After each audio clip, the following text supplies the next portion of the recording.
अस्सलाम वालेकुम एवरीवन। मैंने ये कुछ ऑलरेडी शेप बना के रखे हुए हैं आपको समझाने के लिए। आज स्ट्रोक के बारे में बताएंगे कि स्ट्रोक किस किस टाइप के होते हैं, किस तरह के होते हैं स्ट्रोक। सबसे पहले हम आ जाते हैं फिल एंड स्ट्रोक पे।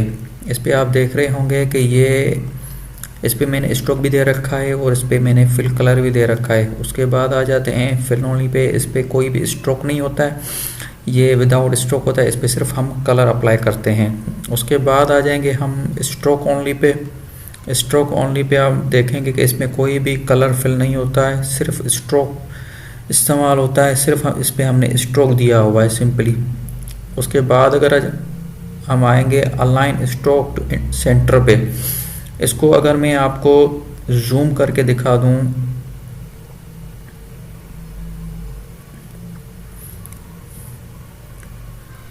अभी अगर हम इस पर क्लिक करेंगे तो आप देख रहे होंगे जैसा कि लिखा हुआ है अलाइन स्ट्रोक टू सेंटर। यहाँ पे बीच में इसका स्ट्रोक रखा हुआ है। उसके बाद हम आ जाएंगे एक और स्ट्रोक पे, अलाइन स्ट्रोक टू इनसाइड। इसका स्ट्रोक अगर इस पे क्लिक करेंगे तो आप देख रहे होंगे इसका स्ट्रोक जो है इनसाइड है। ये ऊपर से डॉट आपको नज़र आ रहे हैं, इसका स्ट्रोक अंदर की साइड भी आ रहा है, इसलिए इसको stroke align stroke to inside कहा जाता है। उसके बाद हम आ जाएंगे एक और स्ट्रोक है हमारा अलाइन स्ट्रोक टू आउटसाइड। इसका स्ट्रोक अगर इस पर हम क्लिक करेंगे तो इसका स्ट्रोक बाहर की तरफ जा रहा है। ये इनसाइड वाले का स्ट्रोक अंदर की तरफ आ रहा था, इसके डॉट्स आप देख रहे होंगे कि ये बाहर की तरफ है। इस पे अगर हम क्लिक करेंगे तो इसके डॉट्स अंदर की तरफ है और ये साइज में भी थोड़े छोटे बड़े हो जाते हैं। उसके बाद हमारा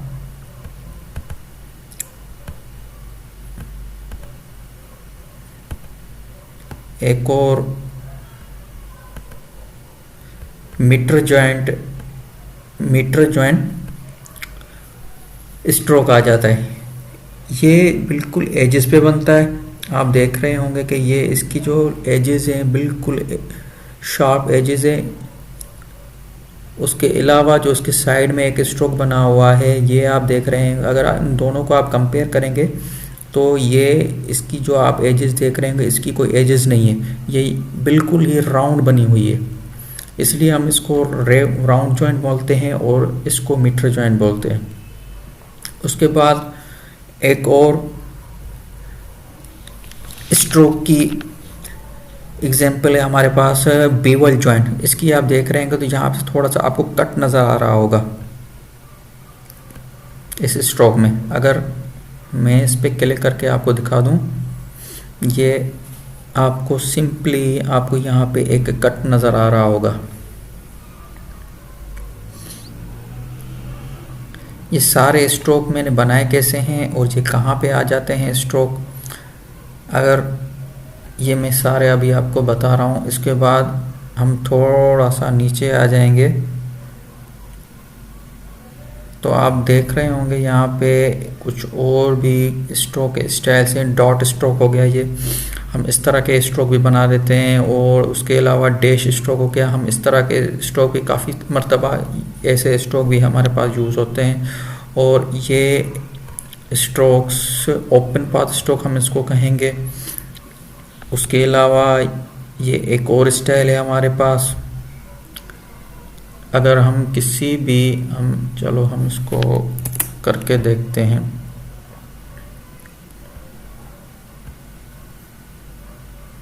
इसको हम थोड़ा सा बढ़ा लेते हैं, एक और शेप बना लेते हैं। चलो हम रेक्टेंगुलर शेप बना लेते हैं, ठीक है। उसके बाद अगर हम इस पर क्लिक करें और साइड में आप देख रहे होंगे नीचे प्रॉपर्टीज पे आप क्लिक करेंगे तो आपको यहाँ पे स्ट्रोक लिखा हुआ नज़र आ रहा है। यहाँ पे आपको कुछ और भी ऑप्शन मिल जाते हैं, जैसे ओपेसिटी हो गया। इसको अगर हम बढ़ाते हैं या कम करते हैं, ठीक है, इसकी ये साइज़ पे फ़र्क पड़ता है। और ये इसको बढ़ाएंगे तो ये भी इसकी साइज़ में फ़र्क आ जाएगा। इसकी विजिबिलिटी भी आपको कम करनी है तो उसकी विजिबिलिटी आप कम कर सकते हैं ओपेसिटी से। चलिए हम स्ट्रोक पे यहाँ पे क्लिक करेंगे, इसके ऑप्शन यहाँ पे नज़र आ जाएंगे। इसका वेट यहाँ पे अंदर भी आपको दिखाई दे रहा होगा। सही है।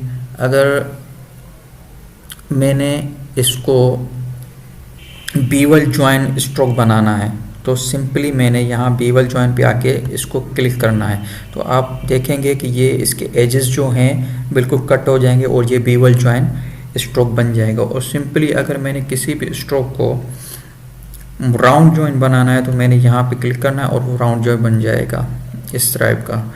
और अगर मैं थोड़ा सा इसको जूम कर लूँ ताकि आपको और भी आसानी से सही तरीके से नज़र आ जाए।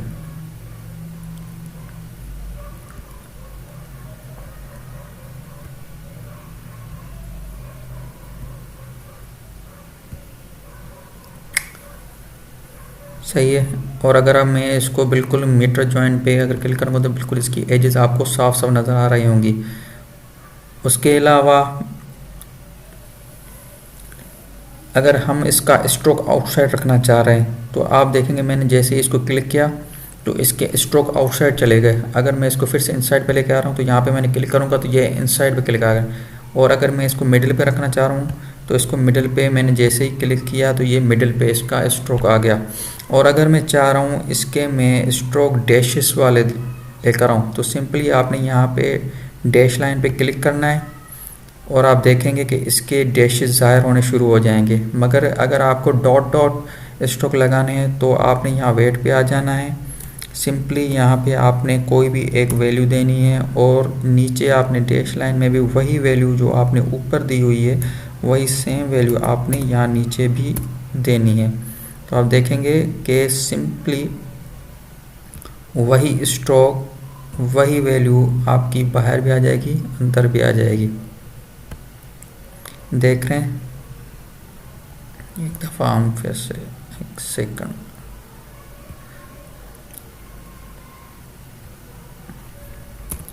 इसकी हम 6 कर देते हैं, इसकी भी 6।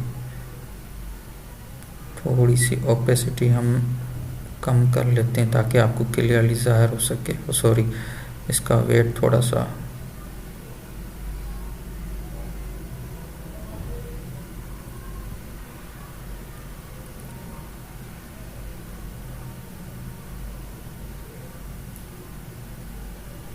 इसको अभी हम 4 कर लेते हैं और नीचे भी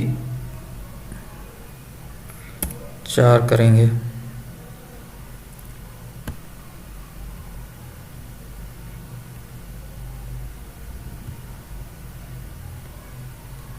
देख रहे हैं आप जैसे जैसे मैं करता जा रहा हूँ ये भी चेंज होती जा रही है।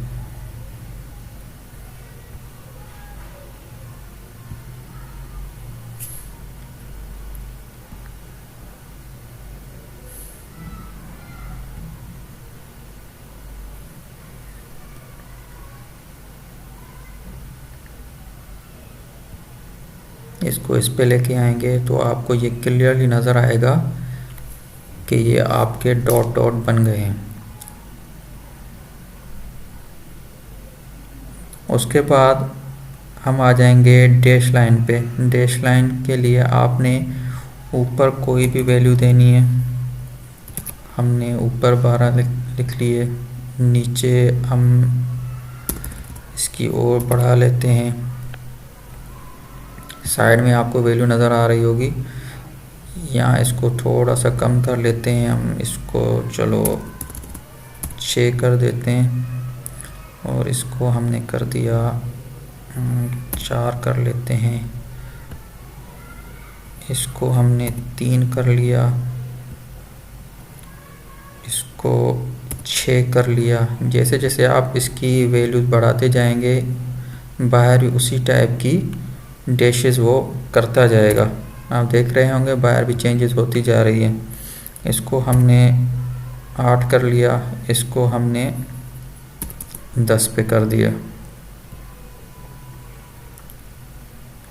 आपने देखा जैसे जैसे हमने अंदर भी उसकी चेंजेस की बाहर भी उसकी वैसे ही चेंजेस होनी शुरू हो गई।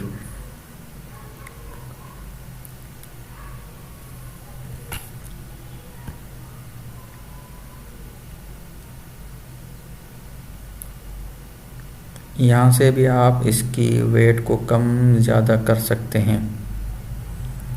और भी कम कर देंगे तो इसकी लाइनें बिल्कुल ही कम होनी शुरू हो जाएंगी। इसको थोड़ा सा बढ़ाएंगे, उसकी वेट और थोड़ी बढ़ जाएगी। जैसे आपको सही लगे, जैसे आपको शेप जिस तरह का चाहिए आप यहाँ से कर सकते हैं। उसके बाद हम आ जाएंगे इन स्ट्रोक्स पे कि ये किस तरह के स्ट्रोक्स आप दे सकते हैं। सिंपली आपने इन स्ट्रोक पे आ जाना है, क्लिक करना है और स्ट्रोक पे आकर आप सिंपली देखेंगे ये, मैं इसको थोड़ा सा और जूम कर लेता हूँ।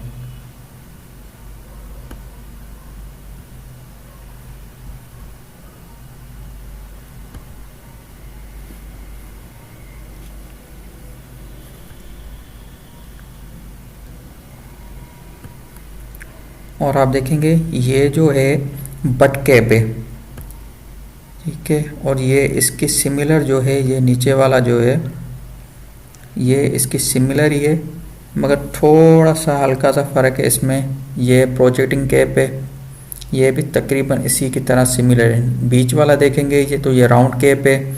अगर हम इस तरह के कोई बनाना चाह रहे हैं, इसी को अगर हम बनाएं तो सिंपली आपने क्या करना है, यहाँ पे आ जाना है और स्टार्टिंग पॉइंट आपने कोई भी सिलेक्ट कर लेनी है। जैसे मैंने एरो सिलेक्ट कर ली और पीछे वाली एंडिंग पॉइंट भी आपने यहाँ से ही सिलेक्ट कर लेनी है। ये बहुत सारी है यहाँ पे एंडिंग पॉइंट, आपने यहाँ से कोई भी सिलेक्ट कर लेनी है तो एंड पॉइंट भी लग जाएगी। नीचे वाले जो मैंने बनाए हुए हैं इसी तरह से बनाए हुए हैं, आप भी इसी तरह से आप ऐसे स्ट्रोक्स बना सकते हैं। उसके बाद अब आ जाएंगे ब्रश टूल पे। उम्मीद है ये आपको समझ आ गए होंगे कि कैसे हमने फिल स्ट्रोक करना है, कैसे हमने स्ट्रोक ओनली करना है, mitre joint, round joint, bevel joint, कैसे इनको ऑन करना है। आपने किसी भी स्ट्रोक पे फिल क्लिक करना है तो आपको यहाँ पे ये प्रॉपर्टी नज़र आ रही होंगी, उन पे क्लिक करना है और सिंपली स्ट्रोक के ऑप्शन पे क्लिक करना है तो आपका ये पोर्शन आपका ओपन हो जाएगा। उसके बाद हम आ जाएंगे ब्रश टूल पे और उसके अलावा भी एक और ब्रश टूल है, ब्लॉक ब्रश टूल। इन अगर हम पहले ब्रश टूल पे आ जाते हैं, उससे कुछ भी ड्रा करते हैं तो ये सिर्फ एक स्ट्रोक की तरह ही काम करता है। इस पर कोई भी फिल कलर या ये सिंपली एक स्ट्रोक है, ये पाथ पे काम करता है, ये कोई शेप नहीं है। अगर इस पे हम कोई कलर भी अप्लाई करेंगे तो ये सिर्फ स्ट्रोक पे कलर अप्लाई होगा है। उसके अलावा एक और ब्रश टूल है, ब्लॉक ब्रश टूल। अगर इसकी हम ब्रश टूल की जगह पे रख कर देखें तो ये एक शेप है, ये शेप की तरह काम करता है। अगर इन दोनों में से किसी को भी हम सिलेक्ट करते हैं, आप देखेंगे अगर हमने पहले ब्लॉक ब्रश टूल को सिलेक्ट किया तो ये फिल वाला ऑप्शन जो है शो हो रहा है और स्ट्रोक वाला ऑप्शन जो है ये नन है, ये फिल नहीं हो रहा, ठीक है। अगर हम ब्रश टूल पे सिर्फ क्लिक करते हैं तो सिर्फ स्ट्रोक वाला शो हो रहा है और जो फिल वाला ऑप्शन है ये शो नहीं हो रहा है। इसका मतलब हम इसको कह सकते हैं कि ये सिर्फ स्ट्रोक है और जो ब्लॉक ब्रश टूल है ये सिर्फ शेप है। अगर हम कोई भी इसमें और कलर देना चाहें तो इस पे हम कलर फिल कर सकते हैं और इस पे हम अलग से स्ट्रोक भी लगा सकते हैं। अगर हम इसी को स्ट्रोक देना चाह रहे हैं तो इसको स्ट्रोक भी अलग से दे सकते हैं।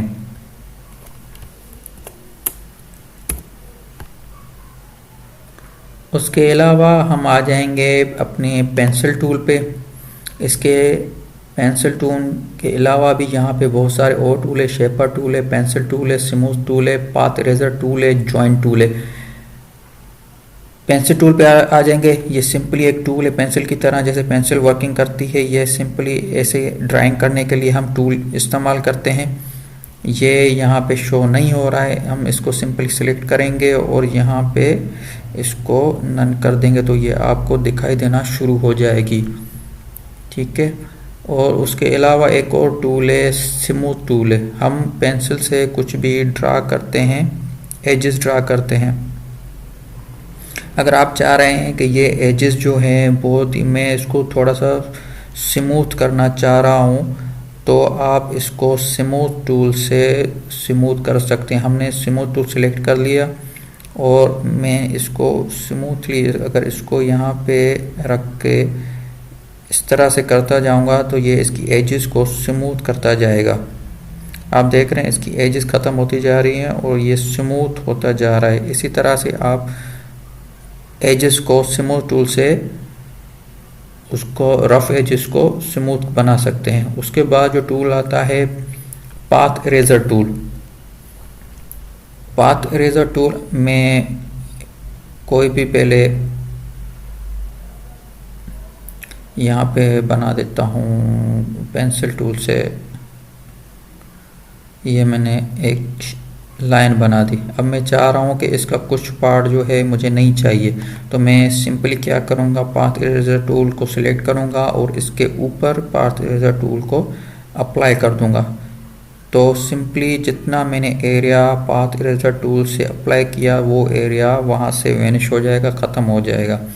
अगर मैं दोबारा से इसके ऊपर, अब हम अगर एक चीज़ का ख्याल रखना है, ये सिर्फ इसके ऊपर ही जब आप अप्लाई करेंगे तभी ये होगा, काम करेगा। इसके इधर उधर करेंगे तो ये अप्लाई काम नहीं करेगा। इसके पाथ के ऊपर ही आपने यहाँ पे अप्लाई करना है और वहाँ से वो जगह वैनिश होनी शुरू हो जाएगी।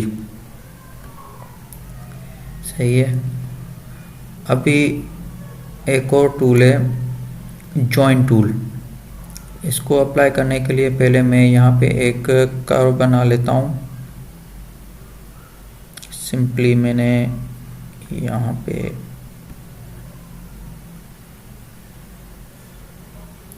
एक कर्व बना ली। यहाँ पे मैंने एक और लाइन बना ली। यहाँ पे मैंने एक और लाइन क्रिएट कर दी। अभी मैं चाह रहा हूँ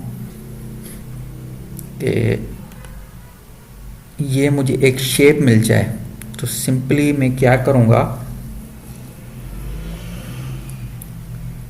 शेपर टूल को सिलेक्ट करूँगा और उसकी एजेस वाली जगह पे मैं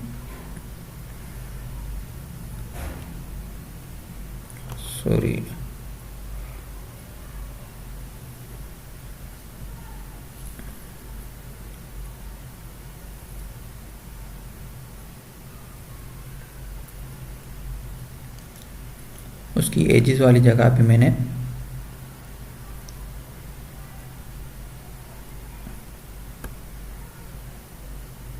लगा देना है, तो वहाँ से वो डिलीट हो जाएगी और आपकी एक परफेक्ट शेप बन जाएगी।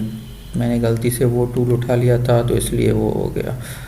सो आपने ऐसे ही करना है। शेपर टूल किस काम आता है, आप इस कैटेगरी का लास्ट टूल है ये शेपर टूल में आप कोई भी किस्म की शेप क्रिएट कर सकते हैं इस डायलॉग बॉक्स को सिलेक्ट किए बगैर। अगर मैं कोई रेक्टेंगुलर बनाना चाह रहा हूँ तो रेक्टेंगुलर जैसी शेप जैसी मैं यहाँ पे क्रिएट करूँगा और वो रेक्टेंगुलर वहाँ पे बन जाएगा। अगर मैं कोई राउंड सर्कल चाह रहा हूँ तो यहाँ पे मैं एक राउंड सर्कल जैसा बनाऊँगा और वो राउंड यहाँ पे बन जाएगी। उम्मीद करता हूँ ये सारी चीज़ें आपको समझ आई होंगी और मज़ीद ऐसी प्रैक्टिस अगर आप करेंगे खुद भी तो आपको मज़ीद आपका हाथ जो है इस पे सही हो जाएगा और मज़ीद चीज़ें आपको समझ आनी शुरू हो जाएगी। मिलते हैं अगली क्लास में, तब तक के लिए अल्लाह हाफ़िज़। अपना बहुत सारा ख्याल रखिएगा। अल्लाह हाफ़िज़।